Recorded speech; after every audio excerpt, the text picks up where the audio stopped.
തിരുവനന്തപുരത്ത് കാപ്പ കേസ് പ്രതി ഷിബിലിയെ തല്ലിക്കൊന്ന പ്രതികളിൽ ഒരാൾ പിടിയിൽ.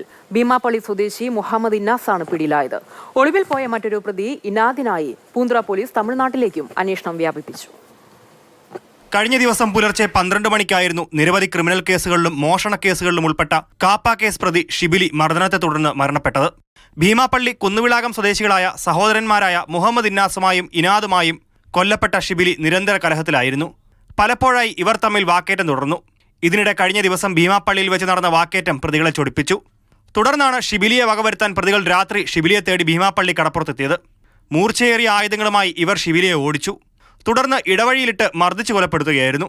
ഷിബിലിയുടെ മരണം ഉറപ്പിച്ച ശേഷമാണ് പ്രതികൾ പ്രദേശം വിട്ടത്. പ്രതികൾ ഉപേക്ഷിച്ച കത്തികൾ പോലീസ് പ്രദേശത്തു നിന്ന് കണ്ടെത്തിയിരുന്നു. 20 മോഷണക്കേസും അടിപിടി കേസുകളും ഉൾപ്പെടെ 30-ലധികം കേസുകളിലെ പ്രതിയാണ് ഷിബിലി. കഴിഞ്ഞ മാസവും ഒരു അടിപിടി കേസിൽ റിമാൻഡ് ചെയ്യപ്പെട്ട ഷിബിലി അടുത്തിടെയാണ് ജാമ്യത്തിലിറങ്ങിയത്. കൊലപാതക ശേഷം ഒളിവിൽ പോയ പ്രതികൾക്കായി പൂന്തുറ പോലീസ് തമിഴ്നാട്ടിലേക്കും അന്വേഷണം വ്യാപിപ്പിച്ചിരുന്നു. ഇതിനിടെയാണ് പ്രതി ഇന്നാസ് തമിഴ്നാട്ടിൽ നിന്ന് പിടിയിലായത്. കേസിൽ ഉൾപ്പെട്ട മറ്റൊരു പ്രതി ഇന്നാദിനെ ഉടൻ പിടികൂടാനാകുമെന്ന് പോലീസ് പറഞ്ഞു. മാതൃഭൂമി ന്യൂസ്, തിരുവനന്തപുരം.